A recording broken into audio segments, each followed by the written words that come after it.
जय हिंद बच्चों, क्या हाल चाल है आप सबके? सब ठीक ठाक? हाँ, जैसे कि हम लोग तैयारी कर रहे हैं यूपी बोर्ड 2023। ठीक है, सब लोग तैयार है ना? कलम कॉपी लेकर के बैठ जाइए। आज हम लोग पढ़ने वाले हैं अलंकार। अलंकार अलंकार शब्द का अर्थ होता है आभूषण या गहना। जैसे कोई स्त्री या पुरुष आभूषण धारण कर लेता है, उसकी सौंदर्यता बढ़ जाती है, उसकी शोभा बढ़ जाती है। उसी तरीके से जो अलंकार होता है काव्य की शोभा बढ़ाता है। काव्य की शोभा बढ़ाता है। काव्य की शोभा बढ़ाने वाले तत्वों को अलंकार कहते हैं। क्या कहते हैं? अलंकार कहते हैं। तो सबसे पहला है उपमा अलंकार। कौन सा अलंकार? उपमा। जहां किसी एक वस्तु अथवा व्यक्ति की तुलना दूसरी प्रसिद्ध वस्तु या व्यक्ति से की जाती है, वहां उपमा अलंकार होता है। जहां किसी एक वस्तु की तुलना दूसरी वस्तु से की जाती है, वहां पर उपमा अलंकार होता है। बात समझ में आई क्या? हाँ, जहां पर किसी एक वस्तु की तुलना दूसरी वस्तु से करेंगे, वहां प्रसिद्ध वस्तु से ही करेंगे। हम लोग अपनी तुलना किससे करते हैं? कोई भी वस्तु की तुलना अपनी करेंगे या फिर अपनी तुलना करेंगे तो हम लोग हमेशा प्रसिद्ध वस्तु ही से, व्यक्ति या वस्तु ही से तो करते हैं ना। हाँ, तो उपमा अलंकार के 4 अंग होते हैं। उपमेय यानी जिस वस्तु की तुलना की जाती है उसे हम क्या कहते हैं? उपमेय। उपमान, जिस वस्तु से तुलना की जाती है उसे उपमान कहते हैं। वाचक शब्द वह पद यह शब्द जिसके द्वारा उपमेय तथा उपमान में समानता प्रकट की जाती है, वो वाचक शब्द होता है। साधारण धर्म, जो गुण उपमेय तथा उपमान में समान रूप से रहता है, उसे क्या कहते हैं? साधारण धर्म कहते हैं। तो बढ़िया से आप लोग एग्जाम में कैसे लिखेंगे? ऐसे लिखेंगे, जहां किसी एक वस्तु अथवा व्यक्ति की तुलना दूसरी प्रसिद्ध वस्तु या व्यक्ति से की जाती है, वहां उपमा अलंकार होता है। उदाहरण लिखेंगे। क्या लिखेंगे उदाहरण? पीपर पात सरिस मन डोला। पीपर पात सरिस मन डोला। स्पष्टीकरण में बताओ, पीपर पात सरिस मन डोला, यहाँ पे जो मन है उसकी तुलना पीपर के पत्ते से की जा रही है। तो यहाँ पे जो उपमेय है वो है मन, और जो उपमान है वो है पीपर पात, पीपर का पत्ता। वाचक शब्द क्या होता है? वह पद या शब्द जिसके द्वारा उपमेय तथा उपमान में समानता प्रकट की जाती है। सरिस, सरिस क्या है? सरिस।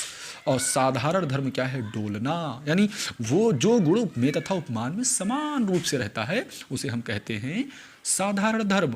भैया, पीपर का पत्ता भी डोल रहा है, मन भी डोल रहा है, दोनों में क्या समान है बताओ? साधारण धर्म कहलाया डोला। ठीक है ना? दूसरा एक उदाहरण है, हरिपद कोमल कमल से, यानी हरि के जो पद हैं, पैर हैं, वो कोमल हैं, कमल के समान। कमल के समान क्या है? कोमल है। ठीक है, तो यहाँ पे उपमेय क्या है, उपमान क्या है, वाचक शब्द क्या है, साधारण धर्म क्या है, ये आप लोग बताइए तो हम जाने। समझ में आया?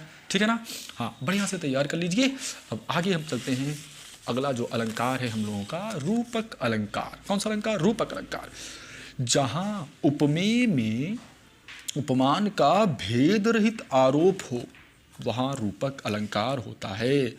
रूपक अलंकार में उपमेय और उपमान में कोई भेद नहीं रहता। रूपक अलंकार में उपमेय तथा उपमान में कोई भेद नहीं रहता। ठीक है, जैसे चरण कमल बंदौ हरि राई, यहाँ कोई भेद ही नहीं है। यहाँ पे चरण क्या है? उपमेय है। कमल क्या है? उपमान है। इन दोनों में कोई चरण कमल बंदौ हरि राई। ठीक है, मैं श्री कृष्ण के कमलवत रूपी चरण की वंदना करता हूँ। ठीक है ना? यहाँ चरण में कमल का भेद न रखकर एक रूपता बताई गई है। जैसे आप पढ़े होंगे ना, मुखचंद्र तुम्हारा देख सके मन सागर मेरा लहराता। यहाँ मुख क्या है? उपमेय है। जिसकी तुलना बताई जाए वो क्या है? उपमेय। और जिससे तुलना की जाए वो क्या है? उपमान। तो यहाँ चंद्रमा उपमान है का भेद न करके एक रूपता बताई गई, यहाँ रूपक अलंकार होता है। ऐसे समझिए, जैसे हम कहें, जैसे हम एकदम आपको एकदम नॉर्मल परिभाषा से अगर से समझाएं, ऐसे समझिए, जैसे हम तुलना करते हैं, किसी की भी तुलना करते हैं। हमने कहा कि तुम्हारा मुख चंद्रमा के समान है, तुम्हारा मुख चंद्रमा के समान है। यहाँ पे उपमा अलंकार है। मैं यहाँ आपके मुख की तुलना चंद्रमा से कर रहा हूँ। ठीक है, सुंदर है, मतलब आपका मुँह इतना सुंदर है, बिल्कुल चंद्रमा की तरह सुंदर है। लेकिन यहीं पर कह दिया जाए आपका मुँह ही चंद्रमा है। समझ रहे ना? थोड़ा उपमेय और उपमान में कोई भेद ही नहीं है, भेद रहित आरोप हो, वहाँ क्या होता है? रूपक अलंकार होता है। ठीक है ना? आगे देखो, उत्प्रेक्षा अलंकार। जहाँ उपमेय में उपमान की संभावना की जाए, वहाँ उत्प्रेक्षा अलंकार होता है। ठीक है। मनु मानो जनु जानो मनहु जनहु आदि उत्प्रेक्षा अलंकार के क्या है वाचक शब्द होते हैं। जैसे उदाहरण है सोहत ओढ़ है पीत पटु श्याम सलोने गात मनव नीलमणि शैल पर आतप परियो प्रभात मनव नीलमणि शैल पर। तो बढ़िया से दोनों रूपक अलंकार उत्प्रेक्षा अलंकार उपमा अलंकार तैयार कर लीजिए। ये एग्जाम में ज़रूर पूछा जाएगा बच्चों, 100% पूछा जाएगा। तो आप लोग अच्छे से तैयार कर लीजिए, ठीक है। हाँ, तो आप लोग वीडियो को देखा करिए, अंत तक देखा करिए, ठीक है। थोड़ा अप्रिसिएट करिए, थोड़ा कमेंट करिए, जो है हमें बताइए कि ठीक है और कौन कौन सी वीडियो हमें लानी चाहिए, समझ रहे हैं ना। हाँ, चैनल को लाइक करिए, सब्सक्राइब करिए, ठीक है। बहुत बढ़िया। जय हिंद बच्चों।